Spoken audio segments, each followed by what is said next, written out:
Bukod naman sa inaasahang pagsalang bilang testigo ngayong linggo ni OVP Chief of Staff Attorney Zulaika Lopez, muli ring napag-usapan ang pagsusulong ng House Prosecution Panel na paharapin mismo si Vice President Duterte sa kanyang paglilitis. Live mula sa Senado, nakatutok si Earl Tobias. Earl, may sampina na nga ba para sa pagpapaharap ng bise sa impeachment trial? Yes, Gab, hindi pa na-issue ng House Prosecution Panel itong subpoena para kay Vice President Sara Duterte. Pero kung sakasakali na mapaharap nila bilang witness si VP Sara Duterte, ang sabi ng prosekusyon, hindi niya pwedeng paulit-ulit na gamitin ang right against self-incrimination o yung pagtanggi na sumagot sa ilang tanong ng prosekusyon para makaiwas. Narito ang paliwanag ng Prosecution Panel.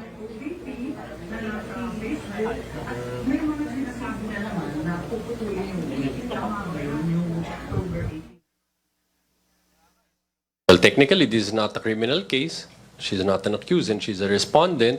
No? So yung absolute right against self-incrimination, no? You cannot invoke this to even take the stand. Hindi pa naman na ipafile ng prosekusyon ang balak nga nilang subpoena para sa vice-presidente, pero sakaling maiharap nila ang vice bilang witness, itatanong na nila ang lahat ng alegasyon laban sa kanya. Mismong abogado na no, ng respondent na umamin, no, na ginawa niya itong statement na to. Just to be accurate, when asked by Senator Risa Hontiveros, the question, sinasabi ba ng defense na ang threats ay prompted ng detention ni Zulaika Lopez? Answer, yes, Your Honor. Kumpiyansa naman ng prosekusyon na maididiin palalo ang umano'y grave threats ng vice-presidente dahil sa mga hawak na detalye ni NBI Regional Director Jeremy Lotoc. Si Lotoc ang isa sa nag-imbestiga sa umano'y death threats ng vice-presidente. Nauna na niyang kinumpirma sa House Committee on Justice noong April 29 na may lead na umano ang NBI dito nga sa umano'y hard assassin ng vice-presidente para ipapatay ang Pangulo. Dinescribe niya yung paano yung naging usapan. That already makes her capable because the agreement was already done. So she's already that capable of ordering this hitman.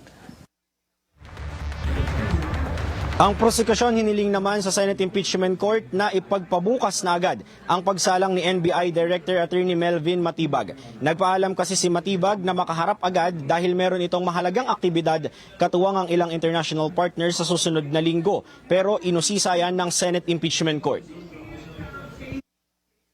Kung bigla pong may isisingit na testigo, hindi ho rin makakahanda po yung ating mga senator judges sa kanilang pagtatanong. Napakahirap naman po na naghahanda ho tayo pero biglang may mga ganitong suppression.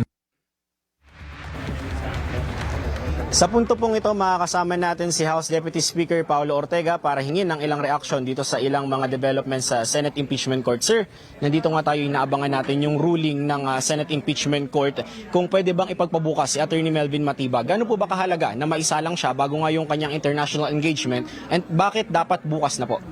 Well, alam naman ng lahat na siya ang head ng NBI, no? Pero napakahalaga po na nandyan siya kasi ako sa personal kong pagbabasa nung sitwasyon, saka common knowledge naman to, no?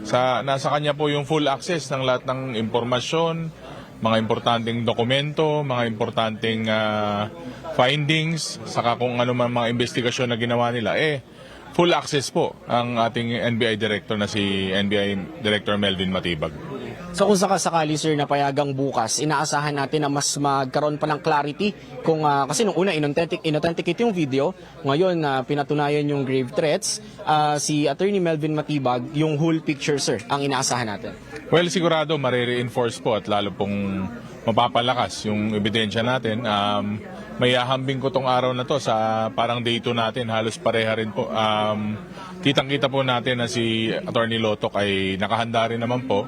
At ngayon, ongoing, na pipresenta po niya yung ginawang investigasyon ng unit nila.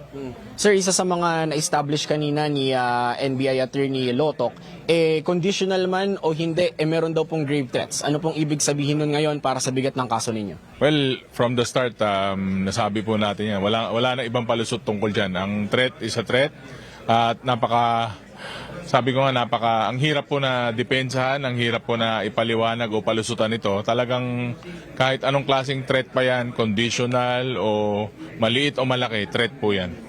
Sir, last words kung anong gusto nyo na inaasahan nyo pang makita, message nyo sa publiko, lalo na ngayon, papunta na kayo doon sa sinasabi ninyo na mas mabigyang linaw yung talagang merong grave threats umano na ginawa ang Vice Presidente. Well, patuloy lang po tayo na manood, makialam, mag-react, at saka mag-research din po sa ating mga napapanood ngayon kasi sabi ko nga, ito ay mekanismo ng accountability, itong impeachment trial. At makikita po natin sa mga susunod na araw na tuloy lang po ang prosecution na maglalatag po ng mga ebidensya laban po sa mga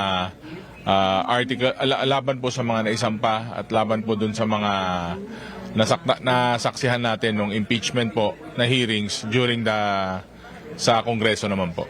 Gab, yan muna. Yan po si House Deputy Speaker Paulo Ortega. Balik muna sa inyo.